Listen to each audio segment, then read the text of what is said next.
Morning, folks. Welcome to Transwest Truck Trailer RV. My name's Paul Lavoie. Today we're showing a special unit. It is a 2023 Freightliner M2 112 with the Laredo conversion. And if you do see it online, and you'll see that it actually says Summit Hauler, we have to fix that. But it is a Laredo conversion. But as we start in the front here, you're going to see it. Hey, there it is. Laredo conversion right there. This is their customized grill. But it still is a very, very nice conversion. As we're dropping down here, you'll see the three-piece bumper that's on every Freightliner. Makes it a lot easier if something does happen to the actual vehicle. It's very easy to replace. You got the recovery hooks in these two holes over there, and then you've got your fog lights up front as well. And I'll open this bad boy up. Very, very easy to do it. Anybody with any if you have height, you can actually reach it and you'll be able to see what's going on in there. So, like I said, this is the M2 112. This one has a Detroit diesel, the DD13, coupled with the Allison 4000 TRV transmission. It has 505 horsepower, 1850 pound-feet of torque. So a very, very powerful engine. And just like the 106, it's very, very open. You are able to access a lot of this stuff if you're mechanically inclined. Dipstick, your coolant, your fuel filter, water separator, and you've got your fan right over there. You've got your fuses on this side. And just like the 106 as well, you've got your hookups down here for your leads on your battery. This one has, excuse me, this one does have the 255/70 R22.5s, and it does have the wheel balancers inside the drum right here.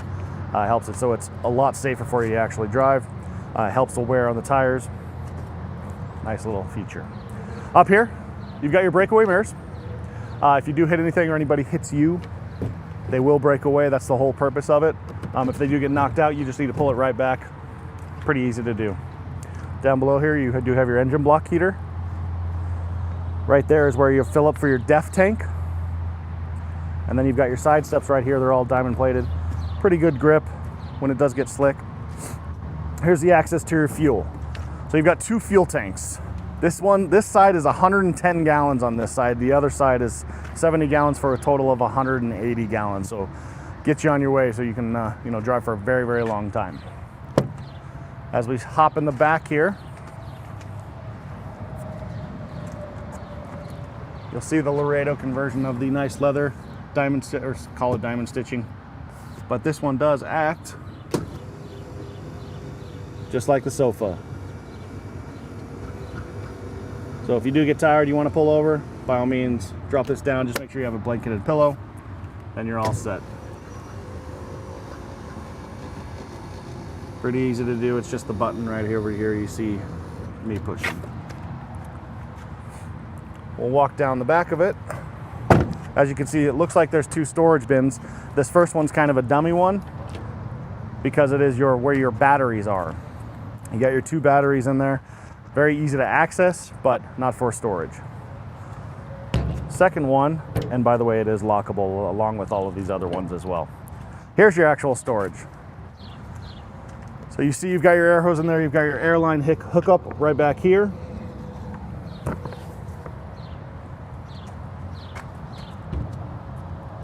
If you do have something in there, just to kind of throw it out there, they are kind of water resistant, but there's water still tends to actually get in there, so just be careful not to have anything very important when it's pouring down rain. Here's your bed. It is lined, it is diamond.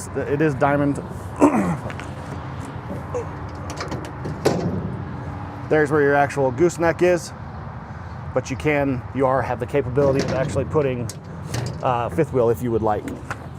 That thing's not exactly light, even though I just threw out my shoulder, but we're still okay. You do have tie downs lining down the back of the bed as well. And then as you can see on top of the headache bar, you do have your backup camera right up there. You cycle down the back of it. There's your hookup for your trailering.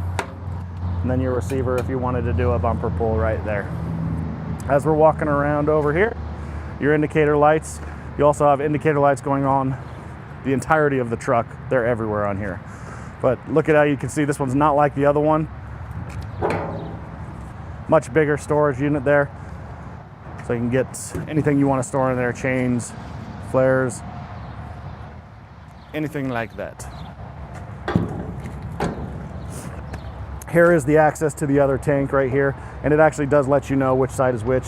Right in here, it just lets you know, hey, it's a 70-gallon capacity, and the other side does say the 110. So I'm gonna have my cameraman jump up in the cab here. You're gonna see on the back of the seats that these have entertainment screens. And then he's gonna jump in there, and I'm gonna come forward, go over the rest of the truck for you.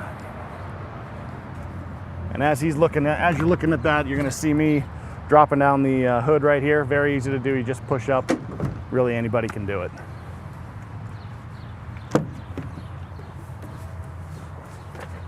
So this is kind of standard for like the 10 or the 106, the old generation.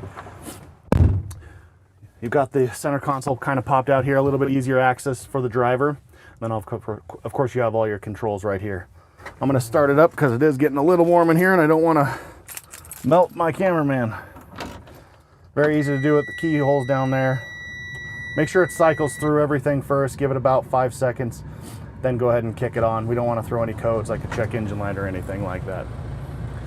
So as the air is kind of getting through, we're feeling a little bit better in here. Going over all this stuff right here.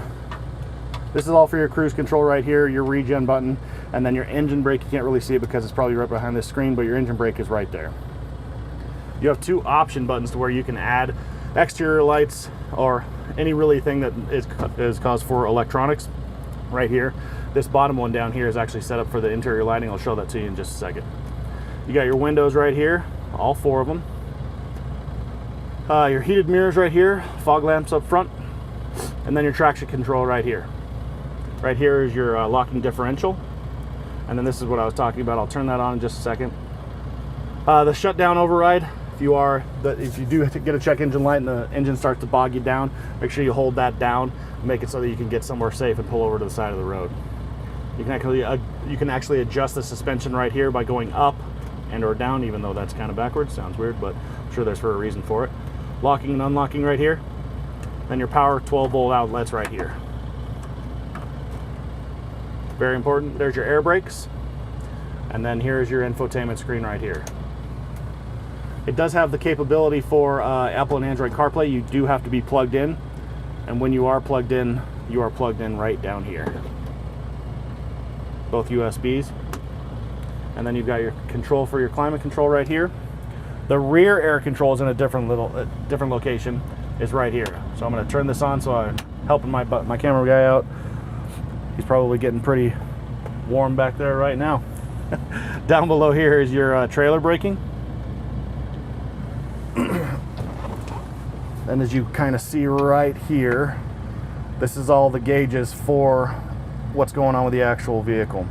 Oil, water, transmission temperature, RPM, and speed. This is important because that's your PSI for your air rating right here. Just make sure you're up to air before you actually take off. Then you've got your fuel gauge right here, and then your depth gauge right there, so you know what's going on. Your trailering air is right here. And a nice little clock right there so you can tell what time it is if you're not looking at your cell phone. As we look back here, this is your center console. Very, very nice touch, very nice decals. You've got 4 cup holders and a very large storage bin right there. And then I'm going to show you right up top where this optional mirror or the button was. Nice little mood lighting. You want to pull over, you want some lights inside here so you're not just looking in the dark or using your cell phone to kind of brighten the way. But folks, that's it for this walk around. If you're interested in this vehicle, go ahead and give me a call or email me. You'll see the link, or you'll see my contact information below. Once again, it's Paul Lavoie, paul.lavoie@transwest.com, 303-503-3305. Thanks for spending some time with me. Have a great day.